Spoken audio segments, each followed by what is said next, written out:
Let's face it, most ancient tombs have been looted at least once. No matter how scary the rumors could have been, most mummies were open too. But one. This is the Bashiri mummy, and it puzzles everyone so much that nobody dares to see what's inside.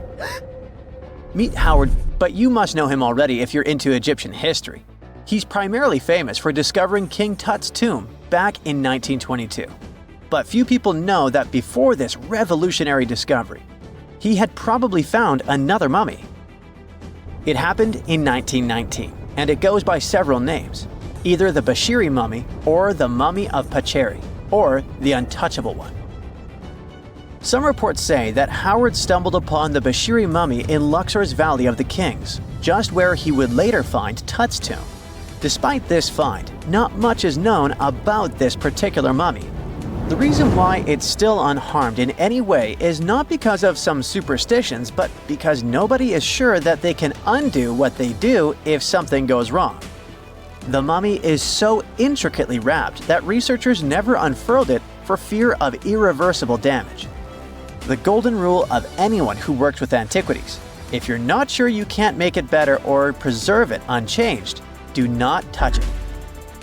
History knows many examples of ancient relics ruined beyond repair, say Homo, or smiling statue restoration. The delicate fabric that covers the mummy's face has this cool design that kind of looks like a pyramid. The researchers are not 100% sure, but this might be the only one of its kind with that embalming style. But without knowing the ancient technique, it's next to impossible not to ruin the mummy while unwrapping and wrapping it back. Back in the day, people, both experts and looters, would unwrap mummies for all sorts of reasons, mostly to study them. Luckily, these days, we have advanced tech that lets us check out what's inside a sarcophagus without having to unwrap anything.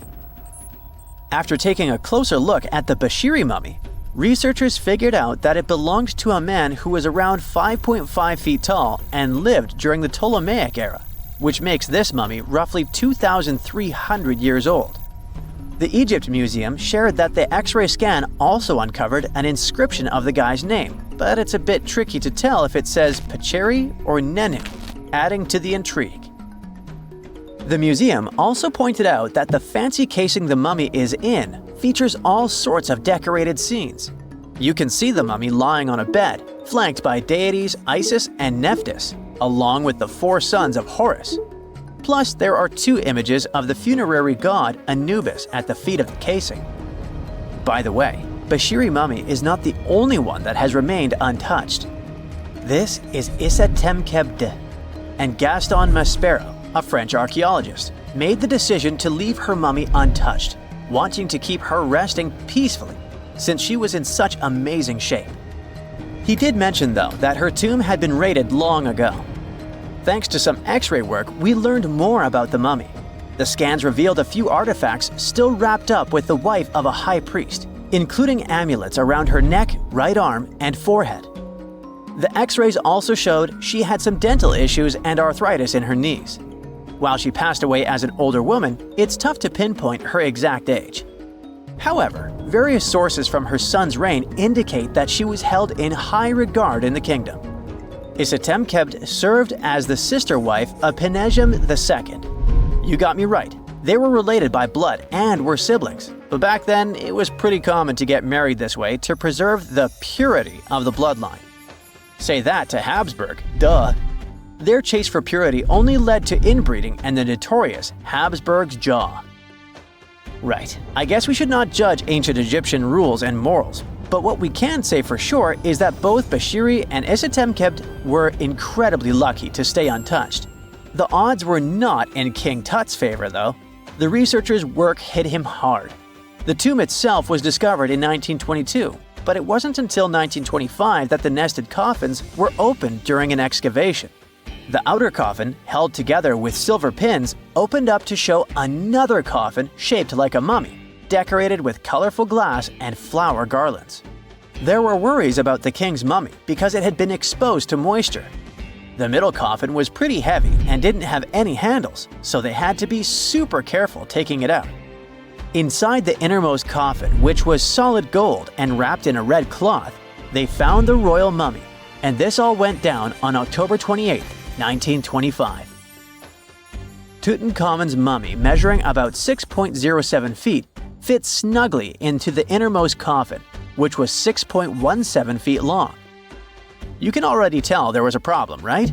Imagine how hard it is to extract something as fragile as an ancient dried-up mummy, especially when there's not much room for maneuver. Plus, the mummy looked sus. It was pitch black. Howard Carter, the lead archaeologist of the expedition, estimated that around 2 buckets worth of oils had been poured over the mummy. But care had been taken to avoid the mask and feet. It was made to preserve him better. The body was positioned at a slight angle in the coffin, and there was a noticeable difference in the amount of dark oils on the right and left sides, indicating that the coffin might have tilted while being lowered into the sarcophagus.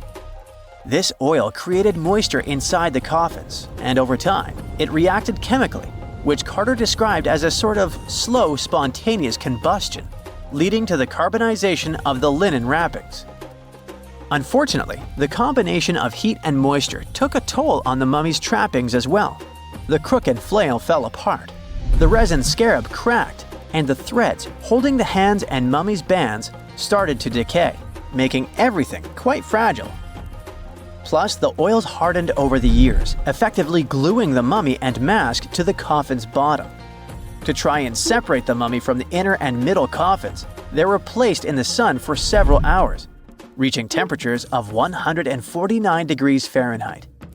Despite this effort, the mummy remained stuck, so the initial examination had to be done right where it was. The first part of Tutankhamun's mummy the researchers checked out was his lower legs and feet, meaning they started the examination from the bottom up. As they peeled back the bandages, they uncovered the first of many treasures wrapped up with the king. They took their time to carefully document and photograph everything they found.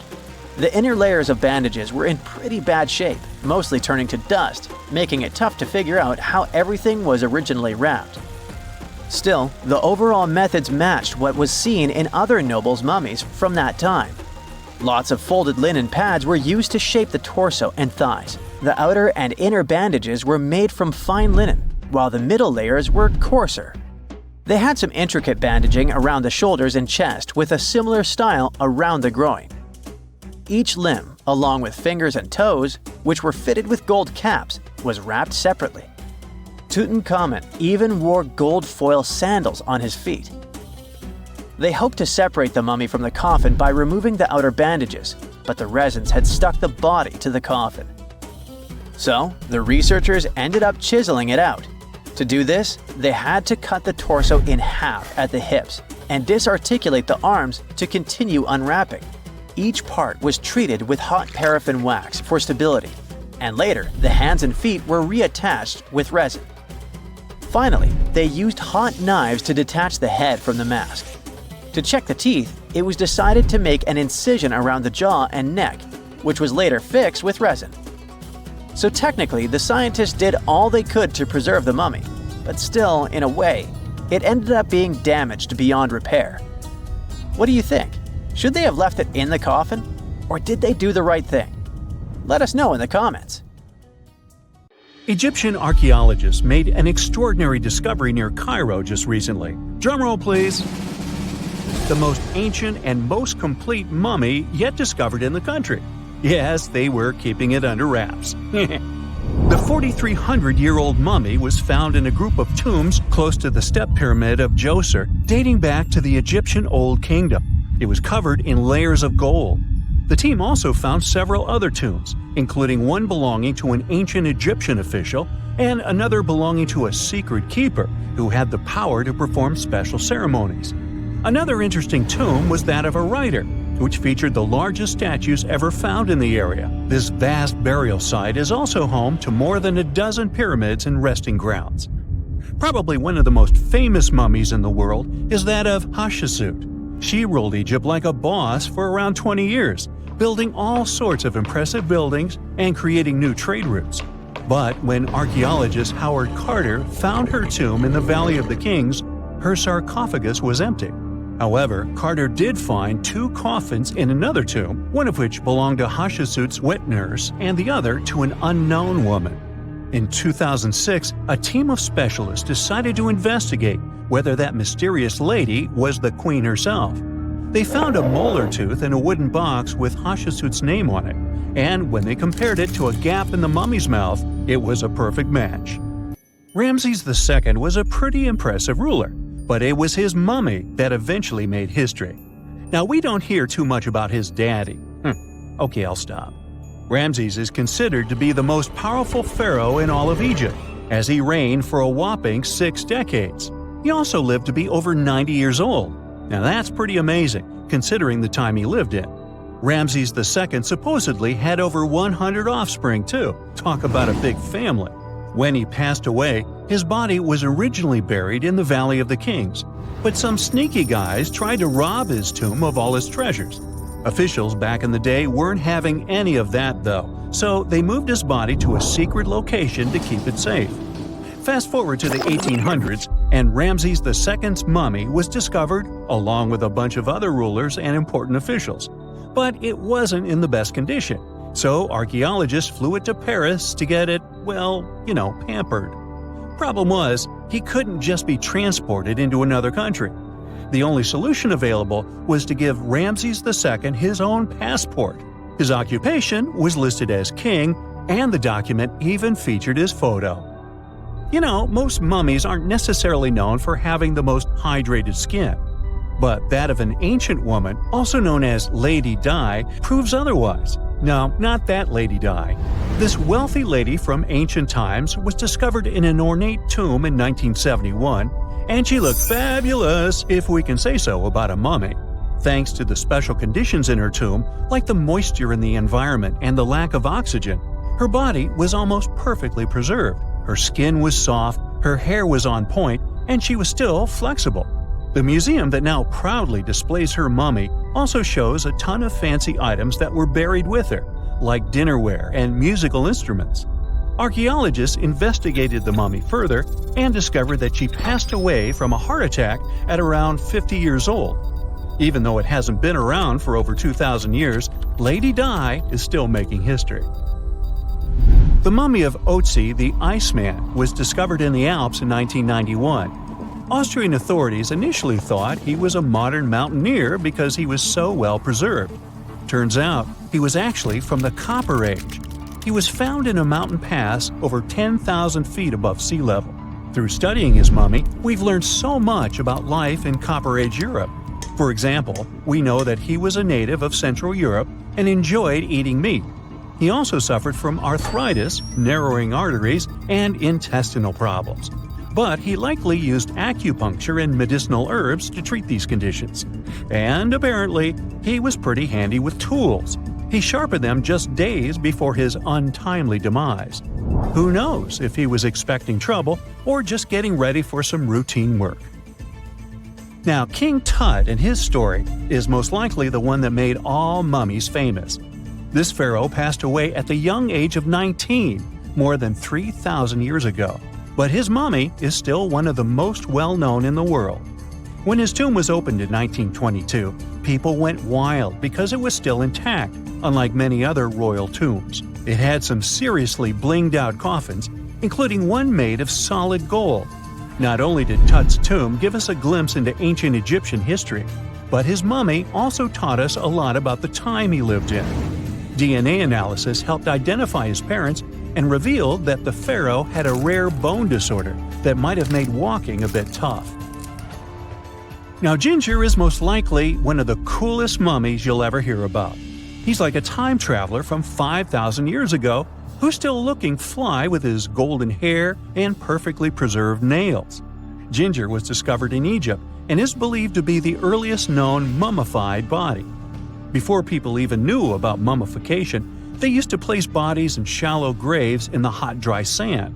And since the sand absorbed all the water, bacteria couldn't reproduce and the body was preserved naturally. Now, scientists are not sure if Ginger's preservation was intentional or not, but since he was buried with some pottery vessels, it's likely that whoever buried him knew some serious preservation techniques.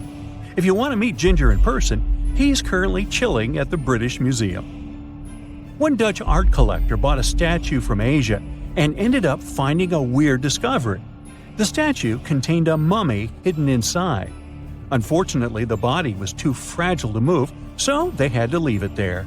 The coolest part is that this mummy is over 1,000 years old and was on display for 200 years before being encased in the statue. When scientists did a CT scan, they found out that the mummy was filled with paper scraps covered in writings. Experts think he might have done this thing called self-mummification, which is a pretty intense process involving a special diet and tea that makes your body less prone to bacteria.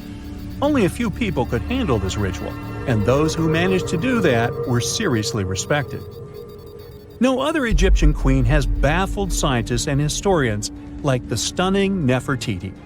Based on her statues, she was known for her slender neck, wide eyes, and high cheekbones. Her name translates to "the beautiful woman has come." Talk about living up to your name, huh? Even though she wasn't a pharaoh herself, Nefertiti still managed to leave a lasting impression. Written records suggest that, as a wife and queen, she held an incredibly influential role. Because of her power, she was indeed admired, but she also managed to make quite a lot of enemies throughout her life. She was also related to King Tut, but not biologically. Rather, she was his stepmother. So far, locals have yet to identify her mummy, but that may soon change. A local Egyptologist who has been busy excavating tombs in the Valley of the Kings has found 2 mummies that he believes could be Nefertiti and her daughter. According to specialists, we may soon finally get a definitive answer about the identity of these 2 mummies. And if one of them does turn out to be Nefertiti, we could be in for a real treat. DNA analysis and CT scans of the mummy could give us the most complete and accurate image of the queen that we've ever seen. It's crazy to think that we've only scratched the surface of what lies beneath modern-day Egypt. Nefertiti ruled during a time of great power and prosperity in Egypt, but unfortunately passed away in a period of social turmoil, leading to her gravesite being lost. Now, where's my mummy? The first photograph was taken in 1826. Yeah, there I am, way in the background. I'm waving. From then on, we've had countless images taken all over the world. Back in the day, if you really wanted your portrait taken, you needed a painter to help you with it. You would have had to stand still for long periods of time, making sure the light was just right. And let's face it, those portraits weren't really as exact. Maybe you'd have asked for your eyes to be a bit brighter, or your lips a bit podier. When it comes to famous people in ancient history, there's not much we can do in terms of photography. It's simple. There aren't any pictures or famous ancient people. We can try to imagine what they look like based on their paintings or on texts written about them by highly regarded scholars. Fortunately, more and more as years go by, this lack of knowledge will become a thing of the past. Enter forensic facial reconstruction. With the help of this amazing science branch, we can now have a better understanding of what ancient celebrities look like. But how are scientists able to do that, you might ask? Go ahead, ask. Turns out that a person's skull can tell a lot about their appearance. Everything from the brow bone to the distance between the eye sockets can showcase a realistic profile. Even the nasal chamber or the shape of one's chin can influence how your face will end up looking like. It's like the skull is a blueprint for the face. Using these bones, artists and forensic anthropologists can work together to reconstruct your appearance through the magic of forensic facial reconstruction. It's like real-life detective work, but with more clay and less drama. Now, I guess you're thinking, how correct can these reconstructions really be? Well, the finished product may not reflect all the details, sure. You can't tell a person's eye color or skin tone just by studying the skull. Facial hair is equally hard to tell, and if you have plump cheeks that make you look so cute, your skull will never tell the secret. But even with those limitations, facial reconstruction can still show us what someone in history may have looked like. The process itself is pretty cool. A trained sculptor works with a forensic anthropologist to figure out the skeletal features and build up the facial traits using clay. Anthropologists have to consider things like age, gender, ancestry and any injuries or tooth loss.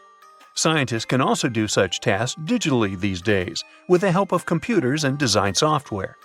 With all these amazing scientific advancements in mind, did you hear the latest news about King Tut's family tree? Well, apparently his possible father, an ancient Egyptian pharaoh, just got a new face makeover. And let me tell you, he's looking regal and serene due to some digital reconstruction magic. But even though this is the most correct representation of him so far, we still don't know for sure who he really is.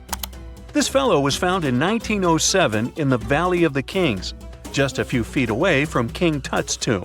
Scientists have been studying him for over a century and think he might be Akhenaten, King Tut's daddy, and a very important Egyptian ruler for that matter. Still, some experts remain skeptical and say we need more evidence to confirm his true identity. The reconstruction of this ancient pharaoh's face was a months-long project by a group of brilliant scientists in Sicily. They even brought in a 3D forensic artist from Brazil to help out. The new model is different from earlier ones because they wanted to focus on his facial features and not get distracted by his hair, jewelry, or other bling. On the same note, make way for this latest fashion icon. No, it's not some famous model. It's a hunter-gatherer woman who lived in Sweden 7,000 years ago. And boy, is she fierce-looking in her new reconstruction. She's rocking a feather cape, a slate necklace, and a belt made from 130 animal teeth. Talk about being fashion-forward or backward. Plus, her dark skin is painted with white patterns, making her look like a true work of art. But don't be fooled by her stunning appearance. This woman was more than just a pretty face. She was buried upright in a location dating back to 5500 BCE to 4600 BCE, and her rich jewelry tells us that she was important in her local community. Thanks to the work of an archaeologist and sculptor, we can now see what this ancient woman looked like. They used a CT scan of her skull to piece together her face muscle by muscle, creating a unique expression. It's like making eye contact with the past. While we may never know for sure what her role was in her community, her intricate surroundings suggest that she held a special place for her people. Now, Otzi, the 5,300-year-old mummy from the Alps, also got a new makeover thanks to this amazing technology. He didn't go to a plastic surgeon if that's what you're thinking. Two Dutch brothers used their skills in forensic science and artistry to recreate his face for a new exhibit in Italy. Otzi was found in 1991 by hikers who stumbled across his mummified and frozen remains in the mountains near the Italian-Austrian border. He's been around longer than Stonehenge or the Pyramids of Giza. And now, thanks to the two skillful brothers, we finally know what he looked like. They used 3D images of his skull to recreate his face. A photographer also documented the whole process for half a year. Earlier research shows he passed away from a wound caused by an arrow. He was left in a protected area high up in a cold glacier region, so his body was preserved in the snow. He is now safely kept in a refrigerated cell at the museum, which mimics the wet, cold glacial conditions that kept him preserved. They even have a unique cooling system that makes it possible for the mummy to be displayed. Otzi's last birthday was his 46th, which was a pretty ripe old age for his time. He was about 5 feet 3 inches tall and weighed around 110 pounds, so he was on the smaller side. But hey, size doesn't matter when you've been around for over 5,000 years. King Henry VII got a digital makeover as well, and boy does he look good. A graphic artist used a mask of Henry VII's dating from 1509 to create an impressive and realistic reconstruction. Why a mask, you might wonder? Well, before photography, people used wax masks to preserve someone's likeness more accurately than paintings or illustrations. And let me tell you, the restoration of this Henry was a game changer. Henry VII was the King of England from 1485 to 1509. A depiction of him, which can be found at Westminster Abbey, was already lifelike, but the new digital reconstruction takes it a step further. It took the team behind it about 2 months to complete, using a combination of software, custom algorithms, and really tedious image adjustments that were done manually. The project started with a high-resolution image of the mask, which was then used to create a 3D model of the subject's face. From there, the lighting was designed. Lastly, facial markings and hair were added. But what's even more fun is that a beard was added to Henry VII's face too, since men during that era were commonly bearded, wore a beard. We'll never know for sure if he was bearded or not, but it's a hilarious touch that adds to the character of the reconstruction. The same team has also created facial reconstructions of other historical figures, like Mary, Queen of Scots, or Oliver Cromwell. These masks are like secret passages to another time, if you think about it. It's amazing how technology can take us back thousands of years to see faces we've only imagined. And who knows, maybe in a few hundred years, someone will recreate our faces from a selfie we took. Miles and miles of yellow sand, treeless mountain ridges, and scorching hot sun over your head. And suddenly, something you'd never expect to come across in a barren desert. A small group of overexcited people. They're as happy as you would be if you'd won a lottery. They've just found an ancient tomb, once flooded with its walls in bad shape. But the stuff they discovered inside proves that this is the burial site of one of Egypt's most mysterious pharaohs. Historians have been hunting for his tomb for years, but no one expected it to hide ancient treasures. Fast forward. After careful examination of the site, Egyptian officials have announced the discovery of the tomb of King Thutmose II. It's the last missing tomb from Egypt's 18th dynasty. And this is also the first royal tomb found since King Tut's was discovered in 1922, in more than 100 years. A team of Egyptian and British archaeologists found the tomb in the Theban Mountains area, west of Luxor, near the famous Valley of the Kings. Before this, the site was only known as Tomb C4, but during their excavation, the team found clear evidence proving it belonged to King Thutmose II. Archaeologists actually found the entrance and main tunnel leading to the tomb in 2022. But at first, they thought it belonged to a queen because it was near the graves of Thutmose III's wives. It was also close to Queen Hatshepsut's tomb. Originally, it was prepared for her when she was just a royal wife, but everything changed when she became pharaoh. But we'll talk about this twist of fate a little later.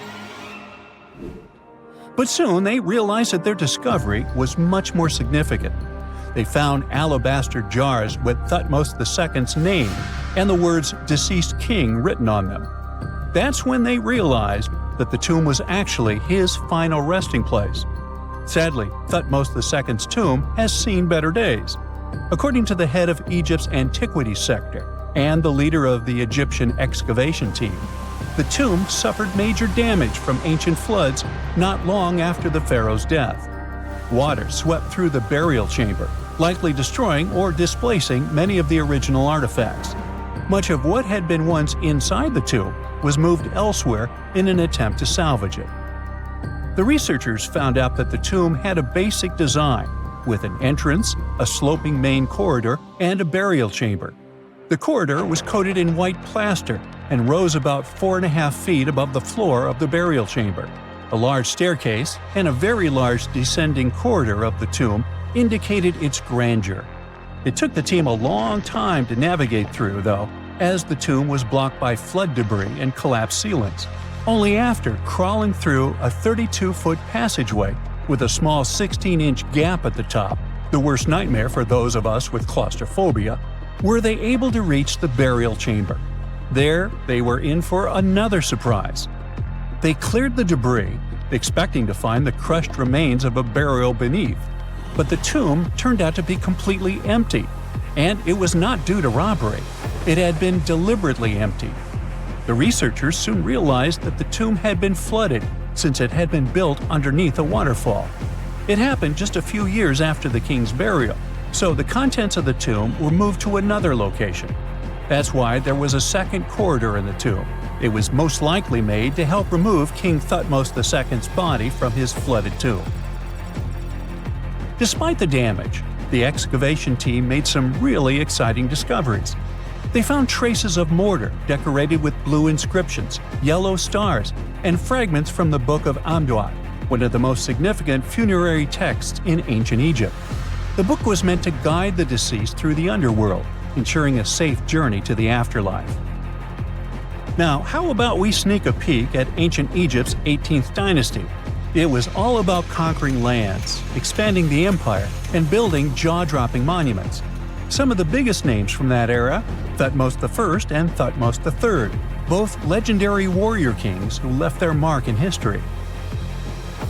Thutmose I was a fierce fighter who led major military campaigns, pushing Egypt's border further south than ever before, all the way to the fourth cataract of the Nile. His victories gave Egypt access to new trade routes, stronger political ties, and more wealth. His conquests were so significant that they were recorded in the tombs of his top officials. Thutmose III, sometimes called Thutmose the Great, took things even further. He was not only an incredible military strategist, but also the commander of Pharaoh Hatshepsut's armies before becoming king himself. He led between 17 and 20 military campaigns, winning every single one and expanding Egypt's empire to its peak. He even created the world's first navy. Thutmose III is often remembered as Egypt's greatest warrior pharaoh. And sandwiched between these two powerhouses was Thutmose II, a pharaoh who doesn't get nearly as much attention. Hey, the middle child, right? His reign lasted only about 5 years before he passed away at around age 30 in 1479 BCE. He is kind of a mystery. No one really knows what he accomplished. For the longest time, even the location of his burial site was totally unknown. His body was actually found in the 19th century. It was just lying around in the mortuary temple of Deir el-Bahari, in a secret chamber where priests used to hide royal mummies centuries after their original tombs were looted by grave robbers. In other words, Thutmose II's body must have been moved from his original resting place at some point in history to protect it. During his lifetime, Thutmose II made at least one major impact on Egyptian history. He married his half-sister, Hatshepsut. That might not sound like a big deal, but it helped her become Egypt's greatest female pharaoh after he passed. The catch? She kept her stepson, Thutmose III, off the throne for decades. When he finally took power, he erased her name from history out of spite. And still, Hatshepsut is one of Egypt's greatest pharaohs, no matter if you're talking about a man or a woman. She brought a lot of wealth and art to Egypt. She led a big trading trip to a place called Punt, where she brought back things like gold, ebony, and incense. She also made sure her name lasted by building amazing structures that we can still see today. At Karnak, she added huge obelisks. One of them is still standing tall. She also was the one to build the Temple of Deir el-Bahari with its countless columns. She was buried there. Interestingly, Hatshepsut was often shown in art as a man, with muscles and a beard, like how pharaohs were usually depicted. But she made sure there was always something in the artwork that reminded people she was a woman, like calling herself Daughter of Re, or His Majesty herself. When she passed away in 1458 BCE, Egypt wouldn't have a female ruler as powerful as her until Cleopatra, about 1400 years later. According to Egypt's Supreme Council of Antiquities Secretary General, isn't that a mouthful?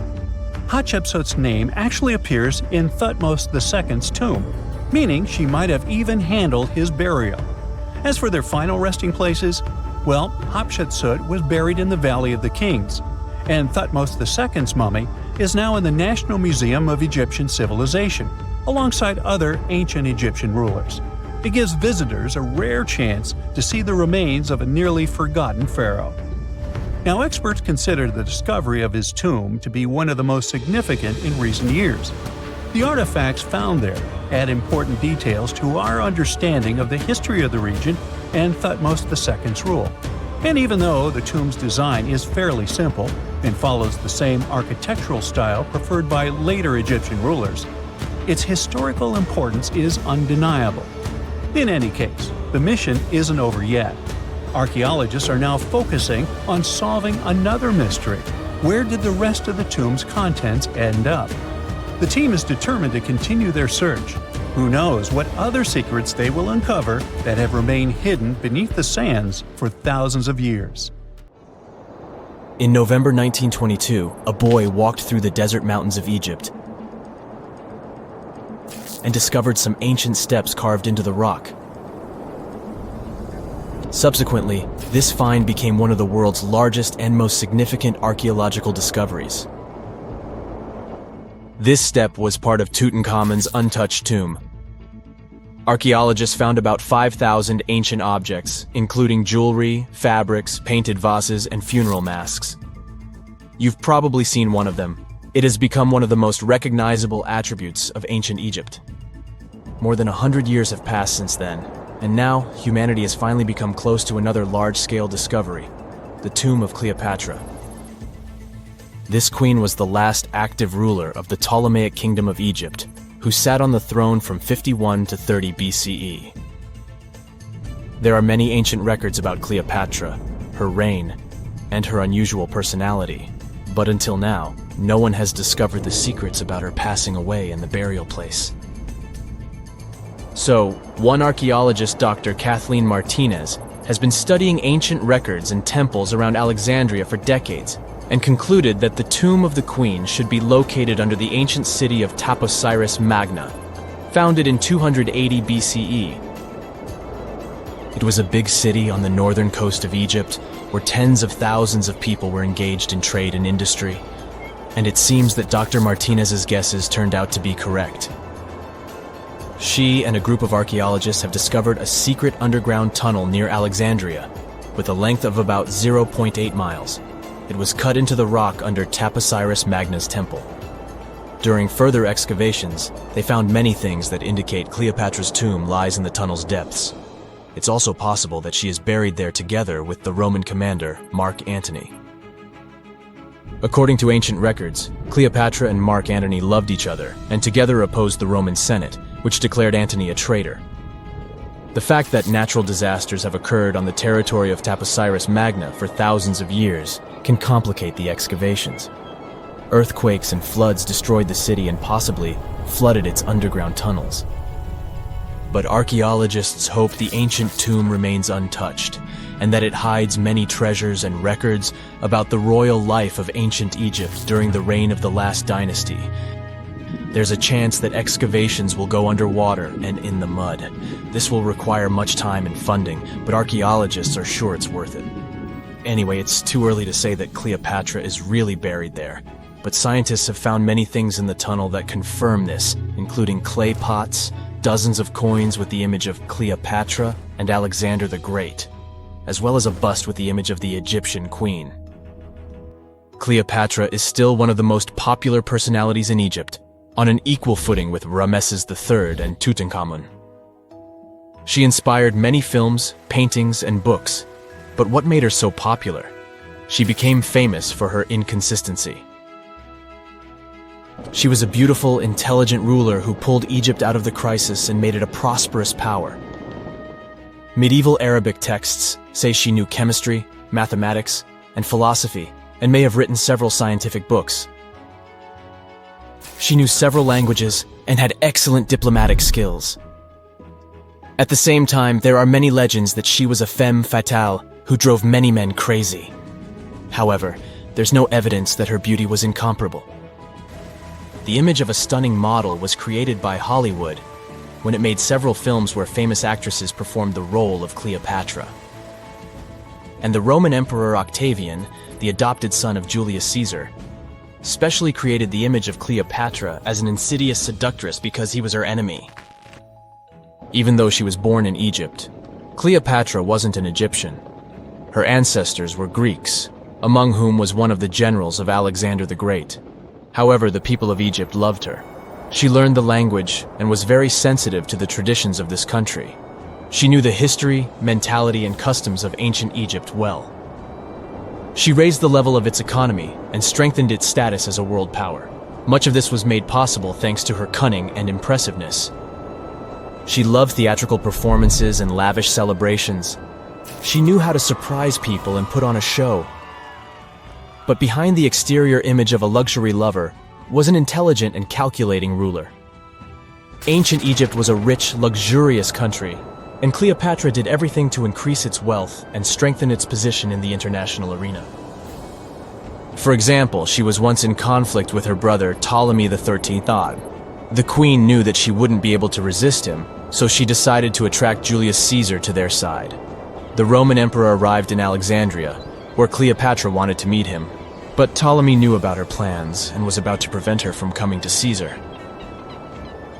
Then, instead of a rich and noisy arrival, Cleopatra decided to make her visit inconspicuous. She wrapped herself in a carpet or linen bag the emperor's servants carried into Caesar's private chambers. Cleopatra emerged from the carpet and impressed the Roman emperor with her beauty and determination. As a result, they fell in love with each other and became close allies.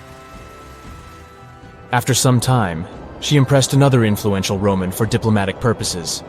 She arrived to meet Mark Antony on a golden barge with purple sails and silver oars. Cleopatra was dressed in the image of Aphrodite and sat under a magnificent canopy. Her servants dressed like cupids and were blowing her fan and burning incense. But Cleopatra created such a show for a reason. She knew that Antony revered Greek mythology and considered himself the embodiment of Dionysus. As a result, he was so impressed with this woman that he ended up marrying her. Cleopatra defended her crown, strengthened her alliance with Rome, and bore Antony 3 children. In Egypt, they threw big parties and enjoyed wealth with power. However, the relationship of a high-ranking official with the Egyptian queen caused a scandal in Rome. Octavian was Antony's primary opponent in the struggle for power, so he exploited the situation to darken the competitor's reputation. He used propaganda to make Cleopatra an insidious seductress in the eyes of Roman citizens. He accused Antony of succumbing to her charms. The Roman Senate supported Octavian and declared Cleopatra an enemy. In 33 BCE, this conflict reached a high point when Antony's navy clashed with Octavian's fleet. The latter won and forced his enemy to flee to Egypt with Cleopatra. According to some records, they took refuge near Alexandria. Pursued by the Romans, they hid in one of Cleopatra's palaces and met their end. Some legends say that Cleopatra was an expert in poisons. She provoked a venomous snake, a viper or an Egyptian cobra, to bite her. Also, according to another legend, she pricked herself with a poisonous needle. There's a theory that Cleopatra always carried an ampule with poison inside her hairbrush. And when she was cornered, she soaked the needle with this poison and pricked herself. None of this can be said for sure. Scientists are still trying to find out the truth. Perhaps when they reach Cleopatra's tomb, the world will get more answers about her tragic fate. She is considered the last ruler of Egypt. After her passing, Octavian plundered her palaces and temples and returned to Rome, where he became the main emperor. He successfully ruled the country and expanded its borders. His reign ended when he turned 75. World history would have looked different if Cleopatra and Mark Antony hadn't lost that naval battle. By the way, did you know that more time has passed between Cleopatra's reign and Neil Armstrong's flight to the moon than between the reign of the Egyptian queen and the construction of the Great Pyramid of Giza? Armstrong took a step on the Earth satellite in 1969, 38 years after the birth of Cleopatra. And the construction of the pyramid took place in 2560 BCE. Imagine how long the history of ancient Egypt is. Cleopatra is closer to us in time than to the pyramids. Big news! Santa is real, and he looks like this. I know it's not exactly how we pictured the jolly old guy, but a recently discovered tomb might just be the proof we've been waiting for to show that St. Nicholas was real and Turkish. Turns out, he wasn't a North Pole native, but a kind-hearted bishop from the 4th century, famous for giving gifts to everyone. The legend says he was a wealthy man born in the ancient city of Petra, modern-day Turkey, who traveled to the countryside to help the poor and the sick. For centuries, though, people couldn't be sure he actually existed.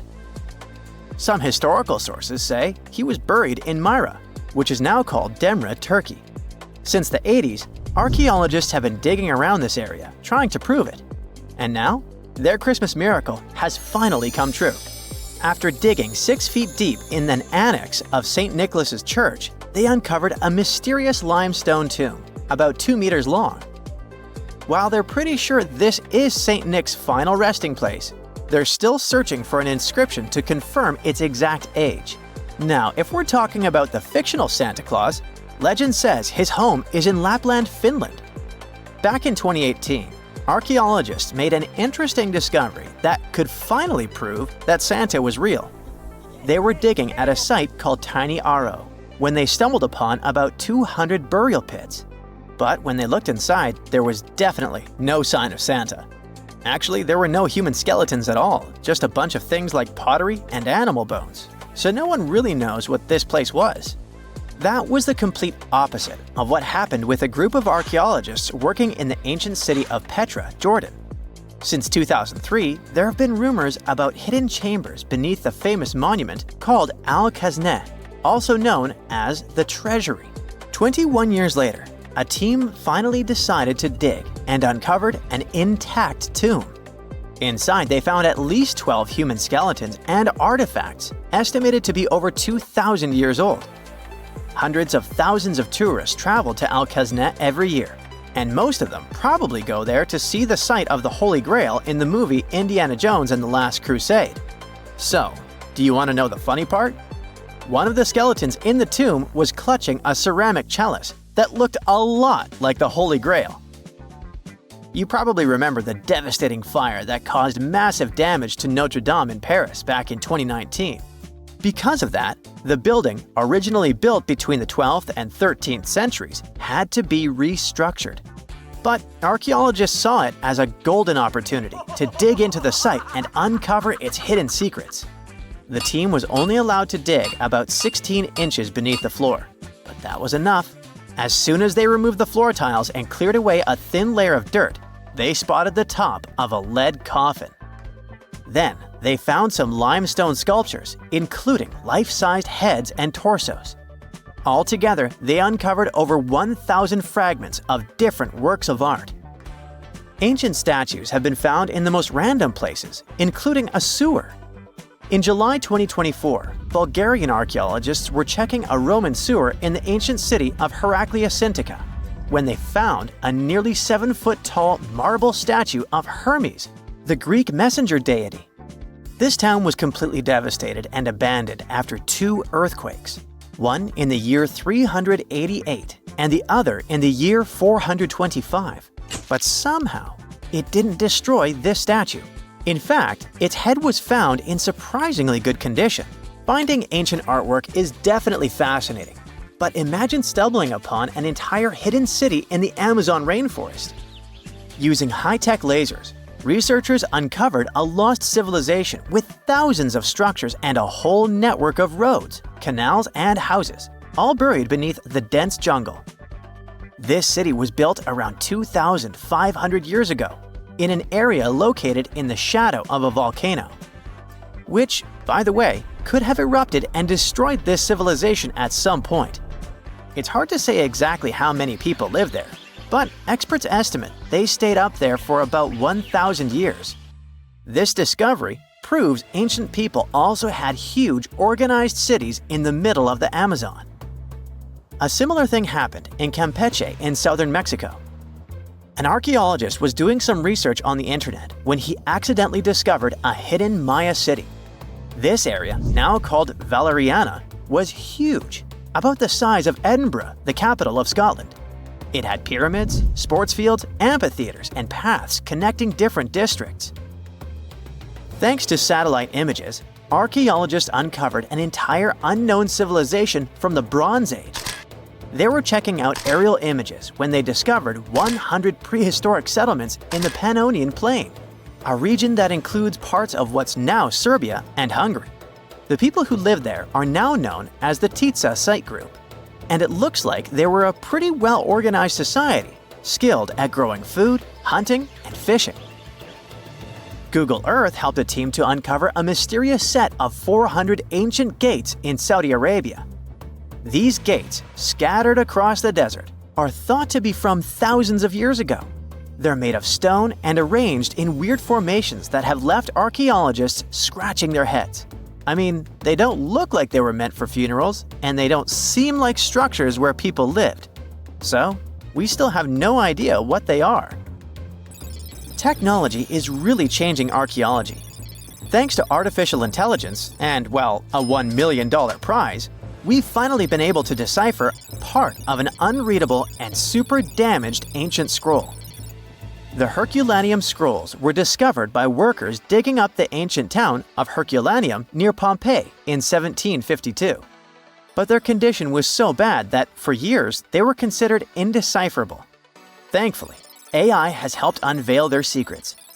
Based on the studies so far, experts believe that one of these scrolls was written by a philosopher who valued pleasures, like music and food, above all else. No doubt, Stonehenge in England is one of the most mysterious places on Earth. Some theories even suggest it was built by extraterrestrials. After more than a century of research, archaeologists are still figuring out how it came together. See that big altar in the middle? Turns out it came all the way from Scotland. And that's pretty wild, considering this massive sandstone block weighs over 6 tons, and the people who built Stonehenge more than 4,000 years ago didn't have the luxury of wheels or modern tools. We can find some pretty amazing stuff in the oceans too. In 2013, a mysterious shipwreck was found about 20 feet underwater off the coast of Kenya. At the time, no one knew where it came from, but now, researchers are pretty sure this could be a ship from Vasco da Gama's fleet. You know, the famous Portuguese navigator, best known for being the first to sail from Europe to India by rounding Africa's Cape of Good Hope. If it's confirmed, this shipwreck could be one of the earliest European shipwrecks in the Indian Ocean. Ancient treasures can take many forms, including a bottle. Recently, archaeologists in Norway uncovered a 150-year-old message in a bottle during an excavation of a Viking burial mound. The bottle contained a letter written by Anders Lorange, an archaeologist who worked on the site back in the 1800s, along with his business card and a few coins wrapped in paper. The letter gave some details about the excavation, though it seems Lorange got a few things wrong, like the exact number of Viking shields discovered. At the end of the letter, he wrote a personal note in runic script, "Emma Gade, my girlfriend." So it gave us not only insights into history, but also a peek into his love life. We all know some iconic symbols. The Statue of Liberty screams USA. The Eiffel Tower represents Paris. And this mask? Undoubtedly, it's Tutankhamun's, right? Sometimes it feels like historians have squeezed every last drop out of the King Tut story. But guess what? The most obvious details often slip right under our noses. Like the fact that this famous mask didn't actually belong to him, nor was it ever meant for him. Stick with me for the details. Can we get a close-up of that mask? Thanks. See those holes? Yep, they're for earrings. And no, it's not that they had anything against jewelry, but back in ancient Egypt, earrings were typically worn by high-status women or kids. Now, if you know your history, you might say, but Tut was a boy king, wasn't he? You're spot on. He began his reign at just 9 years old. Sadly, that didn't last long as he passed away at a very young age. So when he was 9, he might have worn earrings, but he probably took them off when he hit that no earrings age. Sounds reasonable, right? Actually, not quite. That would have been pretty strange since nobody expected him to pass away young. Certainly not at 9. So no one was preparing a kid's mask for a burial. It's this untimely demise that suggests the mask used was simply the best option available when Tut passed away. There are more clues pointing to the idea that the mask was found in a hurry. Let's think about this. Even though Tut was mummified and his body could wait a bit, his loved ones wanted him to reach the afterlife ASAP. Some experts even believe the paint in the tomb was still wet when it was sealed. But look at his mask. It's a masterpiece. There's no way it was made in a rush. It's way more elaborate than other simpler cartonnage pieces. The renowned mask of King Tut stands 21 inches tall, adorned with precious stones, and features a golden beard that weighs 5.5 pounds, making the entire mask 22.5 pounds. Okay, I'm a bit confused here. So it seems like it was probably a kid's mask, but it had a beard? I've never seen a 9-year-old with a goatee, and I'm guessing you haven't either. Just think about it. A grown man's face compared to a kid's face. Fun fact for you, our faces pretty much stopped growing at the age of 16, so by 19, Tut would have definitely had the face of an adult man. Can you imagine trying to fit a relatively small kid's mask on a grown man? That would have been super embarrassing, and no one would have let that happen. Right, let's dismiss the kid's theory. Now the second option, if you remember, is that the mask could have originally belonged to a woman. This is where the beard theory comes into play. Some researchers believe the beard might have been added later on. Here's another twist. What if the mask was actually made for Nefertiti herself, who ended up maskless? In this case, there are two discoveries. Two birds with one stone. For now, it sounds like a conspiracy theory, I know. But let's give it a shot and delve deeper into the details. So, Tut passed away in around 1323 BCE, probably due to malaria. He had other health issues too, like when he broke his leg, and records suggest he wasn't in the best shape. As for Nefertiti, we have no solid data about her demise. Plus, nobody knows exactly when or where she was buried. The supposed year when she passed away is around 1330 BCE, but she could have lived longer, and the mask was intended and prepared for her. Or maybe they just took her mask right from the burial chamber. After all, they were family. Well, sort of. She was said to be his stepmom, having been married to Akhenaten, who was likely Tut's father. But this is not 100% accurate. Some scientists doubt it. Ah, these ancient Egyptian families. It's hard to keep track of who's who. I know, you're not yet convinced that Tut wore a lady's mask. Let me share one more theory with you. Meet Howard Carter, the enthusiastic archaeologist who discovered Tutankhamun's tomb. It was located in the Valley of Kings outside Luxor, and, to everyone's surprise, was nearly intact. When he entered, he noticed something odd. This didn't feel like a pharaoh's burial chamber. It was classy and all, but it had a vibe that suggested it was made for a woman. Typically, Egyptian pharaohs had larger tombs that suited them better, and even more strangely, it was oriented to the right of the entrance. This didn't add up. That orientation was typical for female chambers, which Egyptian queens used. Another red flag was that the chamber appeared to have been built in stages, and all the artifacts, around 2,000 of them, seemed hastily placed there. Even more curious, they looked like they were meant for other royals. Carter discovered this burial site in 1922, but it remained a mystery as to why it was so bizarre. Almost a century later, Nicholas Reeves thought he may have solved the puzzle. He claimed that King Tut might not have been the original resident of the tomb. Instead, he suggested that the undisturbed resting place of the legendary Queen Nefertiti could be hidden behind the walls of the boy king's burial chamber. Nicholas studied high-resolution photos for months, meticulously examining every pixel. One day, he focused on detailed scans that revealed the texture of the tomb's walls beneath layers of paint. He spotted what he believed to be outlines of two doorways that had been blocked and plastered over to hide them from view. The more he looked, the more it seemed real. Could it be a tomb within a tomb? Nicholas theorized there was a hidden storeroom behind the western wall of King Tut's tomb, and his chamber might just be the outermost section of a larger corridor-style network of rooms. It all sounds fancy, but sorry to break it to you, Reeves' theory was debunked. To find out if he was onto something, experts had to use ground-penetrating radar to see the unseen. Reeves' idea was that if there were gaps, it could indicate the presence of additional rooms. And at first, in 2015, one expert even thought he had found a hidden room. But the glory didn't last for long. A year later, after double-checking, it turned out there were no hidden doorways. By the way, Nefertiti isn't the only legendary woman from Egypt whose burial site remains a captivating mystery. There's a cool legend about Cleopatra that you might enjoy. It's said that she once declared, "No man will ever find my tomb." Kind of fitting, right? After all, the person who's come closest to uncovering her final resting place is a woman.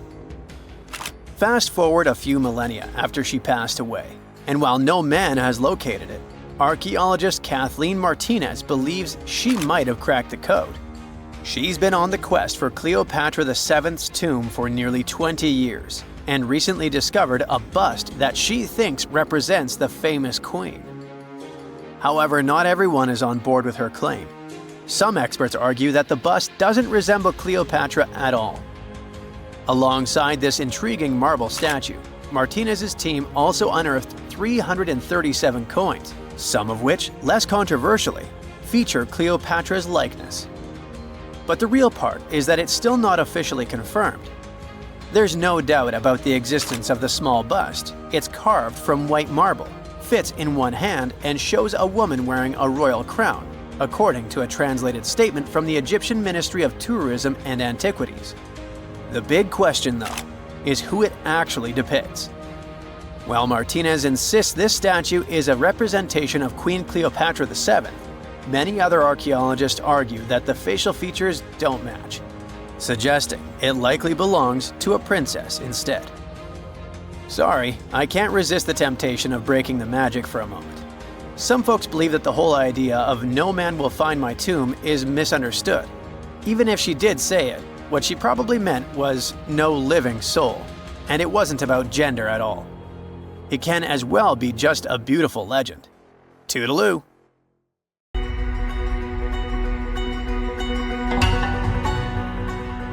Take a look at these stones. They seem ordinary at first glance, just ancient slabs, ruins of some buildings.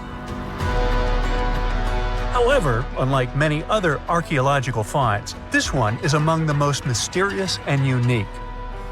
Here's why. These stones are the remains of a large temple complex called Puma Punku, located in Bolivia. Scientists aren't certain, but it's likely that Puma Punku was built by the Tiahuanaco Empire, which existed between 300 and 1000 CE, before the Inca Empire. There is no information suggesting that this civilization had advanced building technologies. Moreover, they might not have even had a writing system. Every stone was carved and polished with astonishing precision. They fit together perfectly, like pieces of a puzzle. The craft is so refined that not even a razor blade can pass between the stones. Quite impressive for people who lived around 1500 years ago. And these stones are heavy. The largest ones weighed around 130 tons. So, how did the builders transport such weight from one place to another? Scientists suggest that this civilization did not know about the invention of the wheel. So, how did they manage to build such a perfect engineering structure? Did Tiahuanaco have the knowledge and tools for stonework? Or did someone else build Puma Punku? There are several theories about this. Theory 1. There was some advanced civilization that came to South America, interacted with Tiahuanaco, built this engineering marvel, and then left. Theory 2. Some beings from another planet came to Earth, showed humans how to build perfect structures, and created Puma Punku. This theory is dubious. Another idea from this series suggests that Puma Punku was built by mythological creatures from the South American culture at that time. Theory 3, the most likely one. There is no mystery here. Tiahuanaco was indeed an advanced civilization with incredible building technologies. So, what do you think?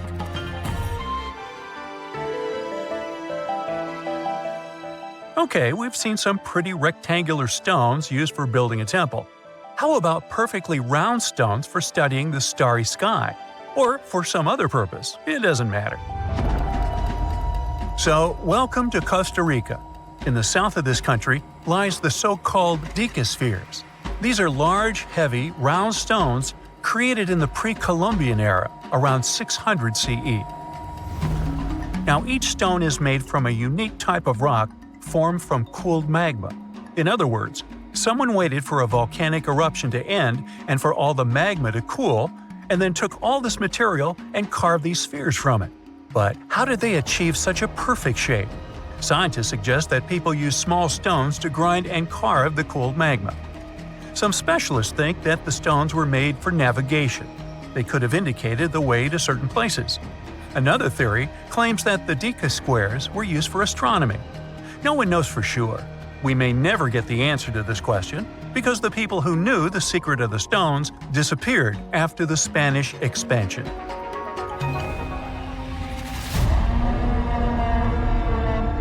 So, let's continue our journey.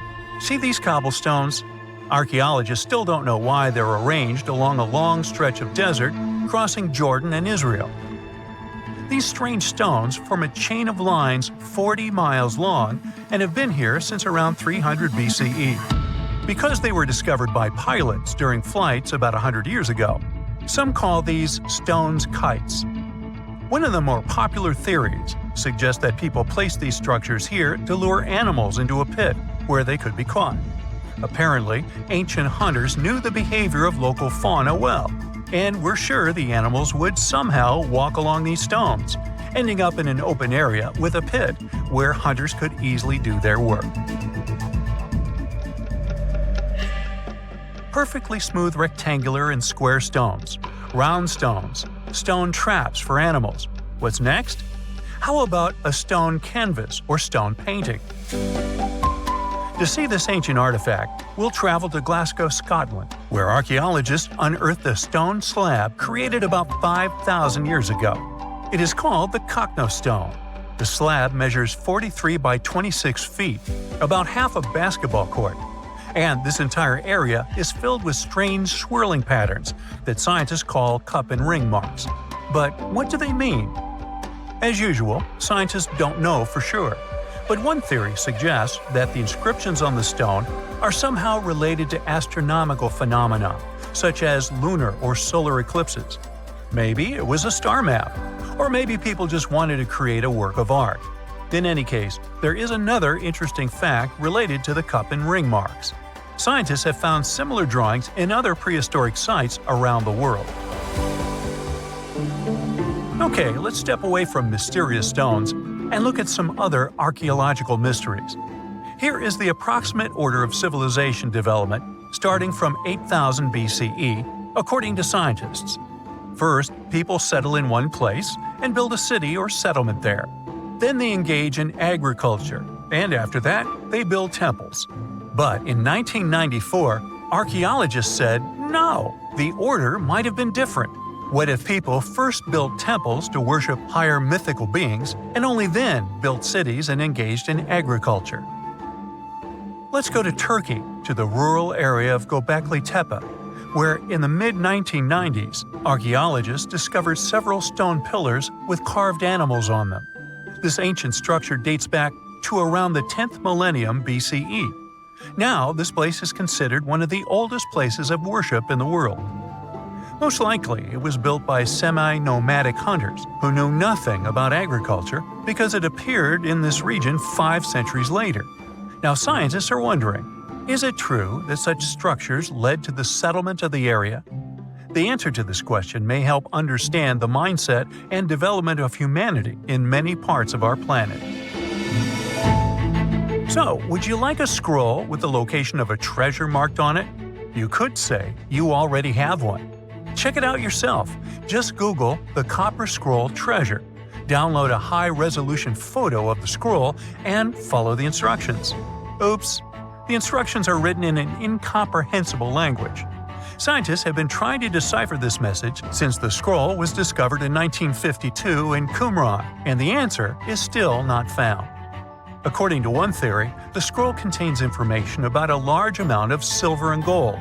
But even if the treasure does not exist, this artifact is still quite interesting to study. It was created around 2,000 years ago, during the time when the Roman Empire ruled over the settlement of Qumran. Perhaps the local residents hid their valuables from the Roman legionnaires and left such a map for their descendants. When you approach this archaeological wonder, you won't notice anything. But if you rise into the air and look down at the ground, you'll see amazing patterns created by the people of the Nazca culture. This discovery is called the Nazca Lines. Pilots and passengers of commercial aircraft first noticed them in the 1920s and 30s during flights over Peru. These large drawings consist of geometric lines, complex images of animals, and whimsical figures. More than 2,000 years ago, people removed part of the surface soil of this land and created these patterns. But why? The Nazca lines continue to captivate researchers and enthusiasts alike. Recent technological advancements, such as drone imagery and satellite mapping, have provided new insights into these enigmatic formations. Some researchers are now exploring the possibility that the lines serve multiple purposes, including communication with someone not from our world. And to some extent, this is true. Some scientists believe that the Nazca lines were a ritual method for communicating with the deities of the Nazca civilization. Studying these archaeological wonders not only enriches our knowledge of the past, but also inspires us to appreciate the ingenuity and creativity of the human spirit. You're heading to Spain with a team of archaeologists to try to find some ancient artifacts. You get lucky and uncover one of the greatest treasures of the Iberian Bronze Age. Iberian refers to the Bronze Age culture of Portugal and Spain. So you find and unearth coins, jewelry, vases, vessels, and two pretty strange items. One is something like a part of a scepter, and the other resembles a bracelet. And you know what's strange about them? They're connected with space. In 1963, several miles away from the city of Villena, Spain, scientists discovered the treasure of Villena, one of the most significant gold hoards from the Bronze Age. Interestingly, are there bronze treasures from the Golden Age? Never mind. All the gold found dates back to sometime between 1500 and 1200 BCE, except for that scepter and bracelet. They were made by inhabitants of another planet, so their production date is unknown. Okay, that's a joke. However, a small part of this joke is true. When scientists studied the found gold, they discovered that those two items were made of iron. So what, you might think? Well, the catch is that in the Bronze Age, people didn't mine or manufacture iron. Work with this metal began around 850 BCE, about 400 to 700 years after the creation of the treasure of Villena. How is this possible? A clue to this mystery can be found in ancient Egypt. In the tomb of Pharaoh Tutankhamun, an iron dagger was found, which was also made of similar iron. But this dagger was much more valuable than all the others. And that's because it was made from a space object, a meteorite. Yeah, that bracelet and scepter were also made of meteoritic iron. Its difference from Earth metal is that cosmic iron has a high nickel content, so it all makes sense. People from the Bronze Age couldn't mine iron from the deep bowels of our planet, but nothing prevented them from collecting iron falling from the sky. Just imagine how cool it is to have jewelry or a dagger made of material that has traveled millions of years through the vast expanses of space. Perhaps it even contains particles of an ancient extinct star.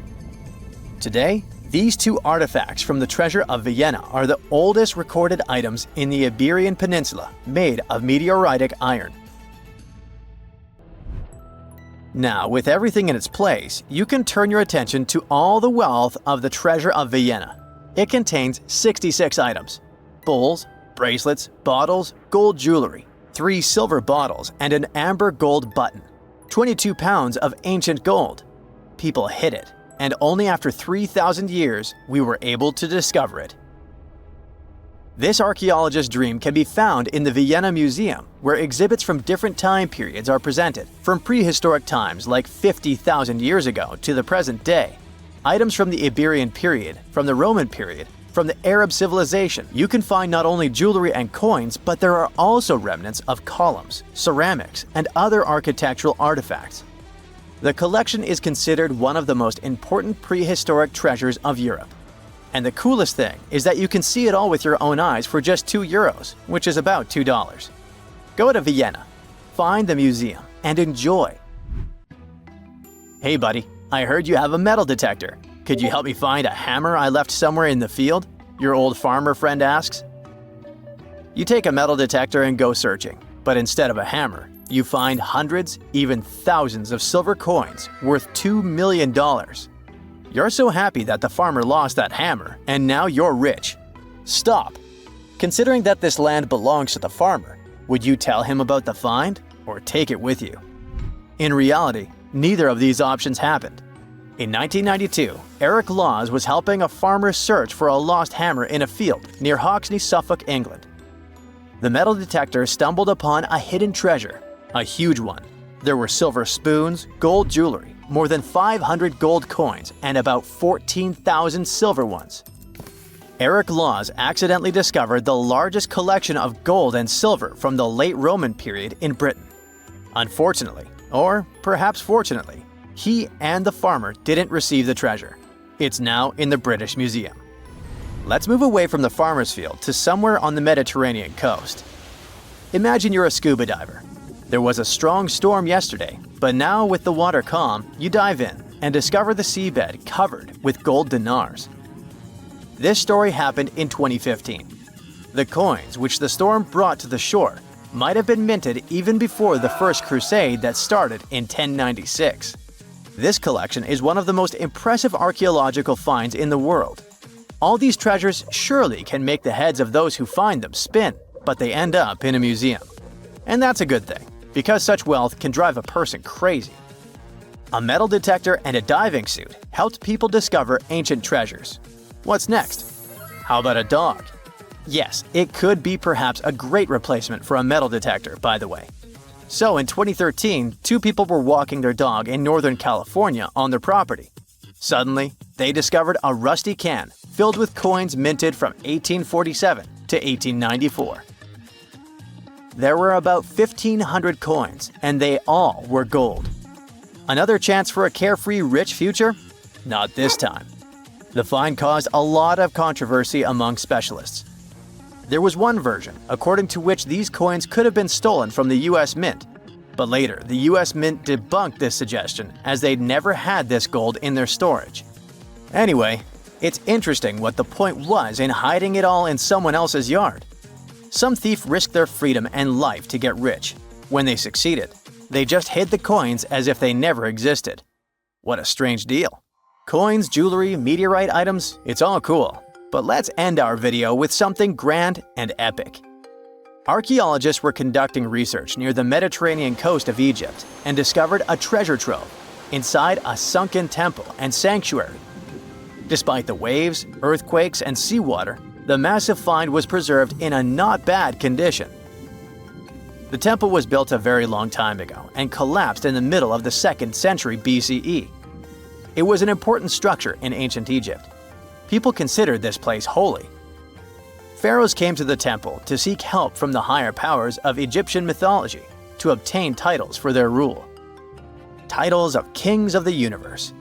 For many people, this place was like the center of the universe, and now it lies forgotten on the seabed, almost ruined. Time spares nothing. Researchers found out the temple had been part of an ancient port city. A long time ago, an earthquake occurred in this area and destroyed the city. Tidal waves softened the ground and dragged the town into the Mediterranean Sea. While studying the temple, scientists found many secret treasures there: silver ceremonial instruments, gold jewelry, and alabaster vessels. In past times, people used them to store perfumes or greasy ointments called unguents. Perhaps in ancient Egypt, they weren't bad in the field of cosmetology. Near the temple, archaeologists discovered a Greek sanctuary. Apparently, the Greeks living in Egypt or coming here on business wanted to pay tribute to Aphrodite, so they created a small building in her honor. In that place, archaeologists found bronze and ceramic artifacts from different cultures. Scientists found out that the Greeks had permission to trade in the Egyptian city and even be its residents. It seems pharaohs living around 600 BCE were favorable to the Greeks. The profession of an archaeologist is very exciting. But what would you do if you found some ancient treasure? Before answering this question, find out what law applies to such finds in your country. They found the tomb of a royal doctor who lived over 4,000 years ago, a man who held pharaohs' lives in his hands. This man knew secrets that only deities and kings were allowed to hear. And yet, when they opened his tomb in 2024, there was no body. Just vivid paintings, untouched by time, and cryptic symbols carved into stone. Who was he, And why was he buried with spells linked to a scorpion deity? The tomb was buried deep beneath the sands of Saqqara. The doctor's name was Tete-Nebefu. He lived around 4,100 years ago, during one of Egypt's most mysterious turning points, right at the edge of glory and collapse. These were the final days of Egypt's Old Kingdom. The sun still glinted off freshly built pyramids, but the shadows were already creeping in. The pharaoh, Pepi II, had ruled longer than anyone before him, 90 years. But by the end of his reign, the country was cracking. The power was slipping, the regional leaders were rising, and the Nile floods grew unpredictable. In this shaky period, the mysterious doctor thrived. His tomb was discovered by a Swiss-French archaeological team in the shadows of old pyramids. The weirdest part was that when they uncovered his burial chamber, they found no body, no golden treasures either. Unfortunately, the tomb had been robbed long ago. But what remained was something even more fascinating: the words and images left on the walls. The paintings are still vibrant, bright colors that somehow survived all those years underground. The walls show jars, containers, strange abstract patterns, and geometric shapes. And then there are hieroglyphs, lines and lines of sacred script carved with precision, like someone had poured their soul into every curve. These inscriptions revealed who Tete-Nebefu truly was. Turns out, he wasn't just any doctor. He was the Conjurer of Serket. Now, Serket was the female deity of scorpions, sacred and terrifying. Egyptians believed she could stop venom, heal bites, and protect the living from toxic elements. The title, Conjurer of Serket, meant Tete-Nebefu was a specialist in treating dangerous stings and bites. And if he got an entire tomb for himself, he may have been Egypt's top expert in those things, a man who healed with both medicine and magic. But that wasn't all. He also held the title Director of Medicinal Plants, a title seen only once before in all of ancient Egypt. That means he knew the healing power of herbs, roots, and oils like no one else. Now, you might wonder, what plants in a huge land of sand? But in reality, ancient Egyptians used herbal medicine that would hold up in some labs today. They created pills, ointments, and inhalers. Most often, they chose some active ingredient, a flavor to make it easier to take, and something to deliver it into the body. Sound familiar? And yeah, they didn't have many traditional plants, so some of these ingredients were bizarre by our standards, like using crocodile dung and acacia mixed with honey. They even had formulas for anti-wrinkle creams. And apparently, our mysterious healer was also chief dentist. This title is almost never seen in ancient records. Evidence of Egyptian dentists is incredibly rare. Turns out, our ancient genius didn't just fight stings and study plants. He was also trusted with teeth and jaws, which were actually a huge problem in ancient Egypt. These people may have built wonders, but their teeth paid the price. Ancient Egyptians constantly caught grains of sand in their mouths. They often ate grit-filled bread and raw vegetables, which wore down enamel and caused a horrible condition called attrition. This led to tons of problems, including tooth loss. They had to improvise back in the day. For example, crafting the world's oldest known toothpaste from crushed rock, mint, and pepper, which ironically only made things worse for the gums. Or a toothpaste from things like eggshells, pumice, and natron, a salty mineral used for cleaning. They were also inventing mouthwashes from celery, bran, and herbs to ease the problem. Some mummies were even found with crude metal braces and gold wires attaching missing teeth. Though we're not sure if these were for the living, or was it just a nice little addition added as an afterlife gift. So, Tete-Nebefu specialized in all these fields. 3 rare titles for one man. Now, back in the day, he must have been admired as incredibly knowledgeable. In a world without modern science, he would have been like a sorcerer who knows how some leaf or bark could save a life. That's why archaeologists believe Tete-Nebefu wasn't just any doctor. He was, most likely, the royal physician, the one who treated the pharaoh himself. We don't know for sure which king he served. Maybe it was Pepi II, and who knows, maybe that's why the guy lived so long. But if that was the case, Tete Nebi Fu may have lived through the final moments of the Old Kingdom, watching the Golden Age crumble from inside the palace walls. And then he was buried. The body was looted, or perhaps just lost to time. But the team says they're still studying the tomb, still uncovering the traces of this incredible man. Overall, ancient Egyptians were practicing medicine on a crazy advanced level. Some practices feel familiar even today. They had hospitals, specialists, surgeries, and many more things, even medical schools. Both men and women were allowed to be doctors. They healed with various methods and practiced surgery with actual tools, scalpels, forceps, even sutures. Some doctors treated only the eyes, others the teeth, the stomach, or even what they called the hidden diseases.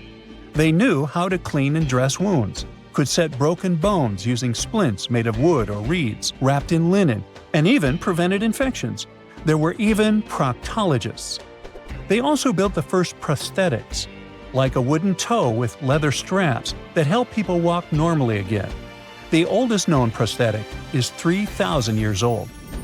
Now, the most shocking part is how they actually even tried to remove tumors. A recent study looked at a 4,000 years old skull. It belonged to a man in his 30s.